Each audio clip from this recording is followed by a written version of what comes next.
Well, folks, this is probably going to wrap up my Oval Season 5 talk.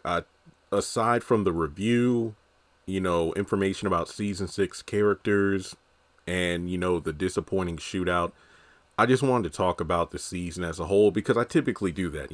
After a mid-season finale, I'll give my thoughts on the first chunk of a season.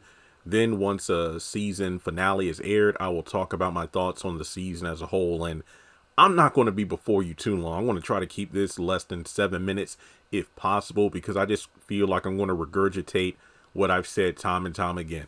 Season 5 started off promising after, if I remember correctly, I think I said season 4 was my least favorite season, the worst season ever. The worst season ever. Then season 5 happened and it felt like there was promise to it. The fact that, okay, we got some things set into motion.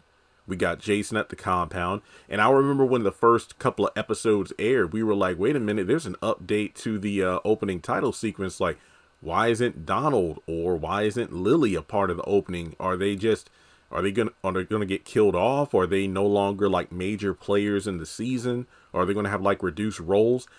I feel like I could count the number of times that Lily showed up on one hand that's been through a wood chipper because Lily's appearances were so sporadic. And if I remember correctly, she was only around for like maybe 3 or 4 times. And that was just to, you know, be a sit in for the audience.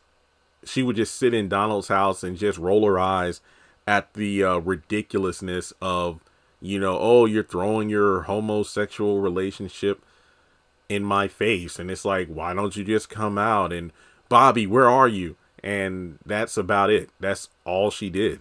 And I feel like that's a waste of, a character and an actor's talent. It's like, hey, you know what? The actor's getting work.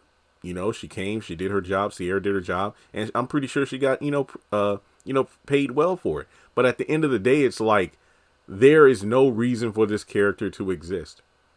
She ended her relevancy in like season 3 after she got waterboarded. Then when it comes to Richard and Nancy, oh, we had some good stuff with Richard's dad, Clarence, coming into the story. And we learned more about the affair and whatnot because when Nancy was high, she just let it all fly out of her mouth. But at the end of the day, that to me is a more compelling relationship or marital issue than the drag that is the Sam and Priscilla crap. Priscilla is just, at this point, she is probably my least favorite character. Yes, even though Jason killed my baby Jean, I think Priscilla is just at the bottom of the list for me now. I just kind of like Sierra, Taja's talent is being wasted. Now, she had some great moments. I like the idea of her potentially trying to, work with Hunter per se, to fool him in order to bring him down. But I think the problem is anytime we have a great Priscilla moment, it is quickly undercut with her being bitchy towards Sam, which again, he effed up by sleeping or having sex with Victoria. But it's just so annoying to me, the hypocrite she is. Always trying to persuade, Richard, you need to talk to Nancy. But then the moment Sam comes in there, what are you doing in here? It's just like, shut the hell up. Just shut the hell up.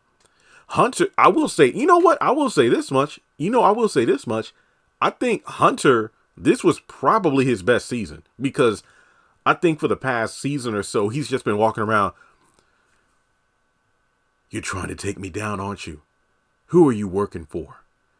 Victoria, you and your dad, you're going down. This was his best season.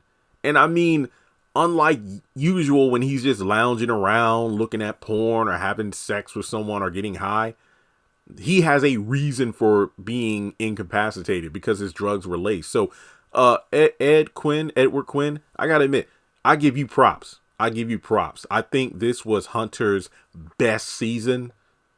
But at the end of the day, it was a season that was so damn lackluster, though. That's the sad part. It's kind of like, when it comes down to Victoria, I think kind of benching her for a while was a good move because of her unable to maneuver around like she usually does because she was in that bunker in the infirmary. It shows like, you know what?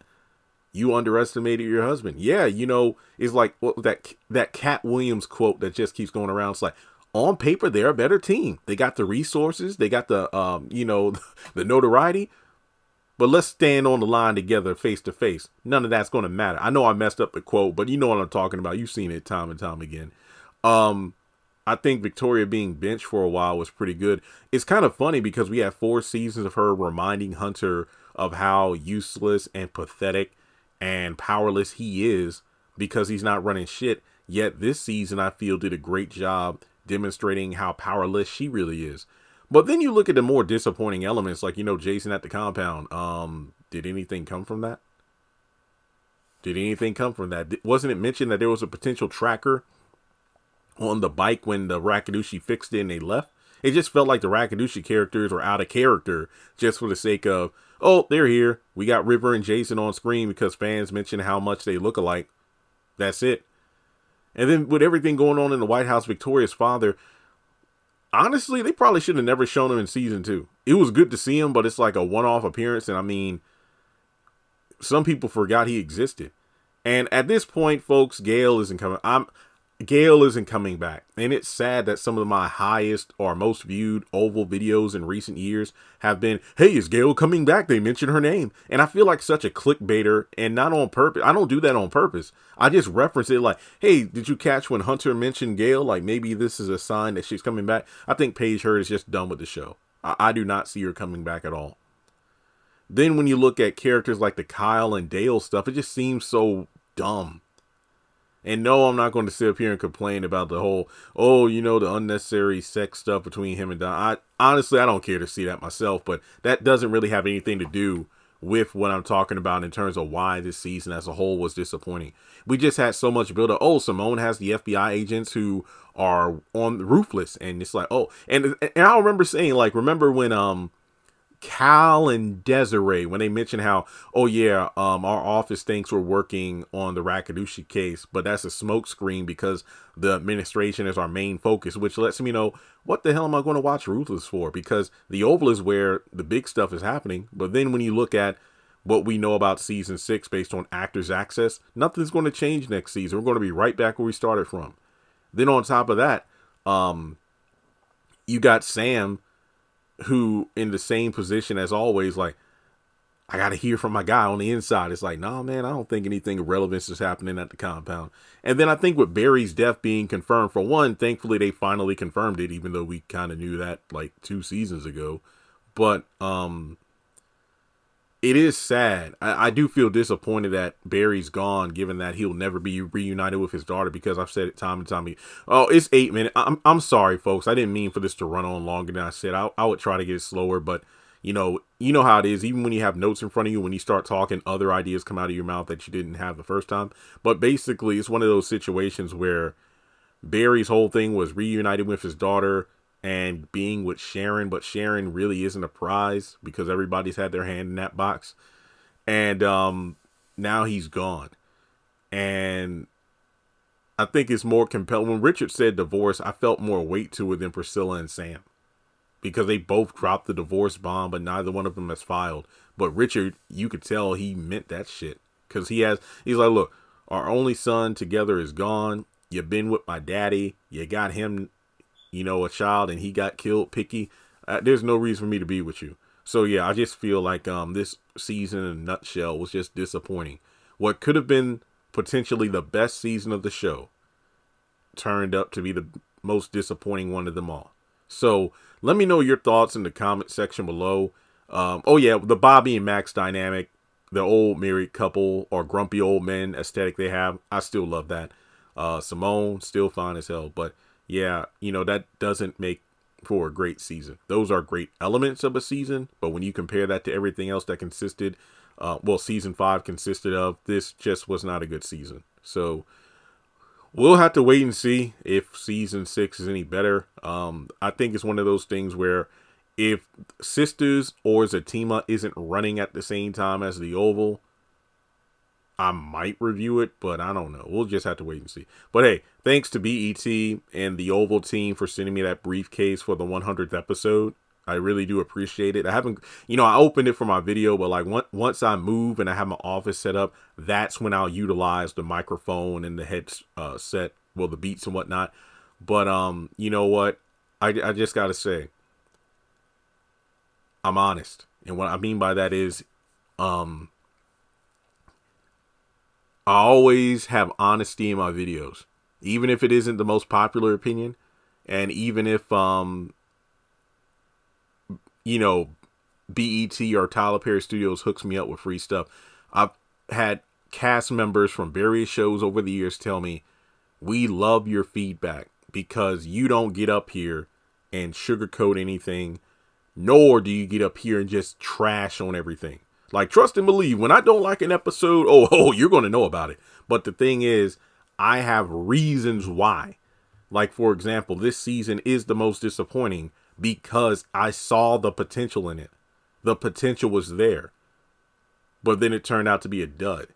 So it's like they say, it's easier to criticize than to create. And that's a fact. But if you've been on my channel long enough, you'll know that typically when I say, I didn't really like how this played out, I want to tell you how I, would have done it. But again, I'm not the writer. No. But at the same time, I think it's more compelling when we have these fan theories and whatnot. Because, like some people say, man, the way you put it, it seemed like you would have had a more compelling episode or cliffhanger than the actual episode itself. But yeah, the Oval, I don't want to sound like a broken record. I feel like I say this all the time. I said this, season 4 was so bad, I thought I was going to quit. Because I said, okay, season 5, I'll give it like 5 episodes. And if my views are high, then I'll continue to watch. But if they start to dwindle, I want to stop. But y'all came out. And the views were pretty good. I wouldn't say stellar or amazing, but the views warranted me to review the show. Season 6, I might do the same thing. I'll give it like 5. Well, then again, I'm afraid to do that because if I give it 5 episodes and it looks promising, how do I know that just like season 5, by the time we get to the halfway point, is all going to fall apart? So, with that being said, that's all I got to say about the season as a whole. You won't hear me talking about the Oval for quite a while unless we get news of the return date, new characters who I haven't covered here on the channel yet, a trailer for the next season or anything like that. I believe Tyler Perry is still writing the season, so we might be in for more of the same. So that's really all I have. Let me know your thoughts on season 5 in the comment section below. If you didn't watch any of the season, but you want to know what happened, I kind of told you, but check out my Oval playlist. I did episode reviews on every single episode of the show. So, like and subscribe, folks, and I'll catch you in the next video.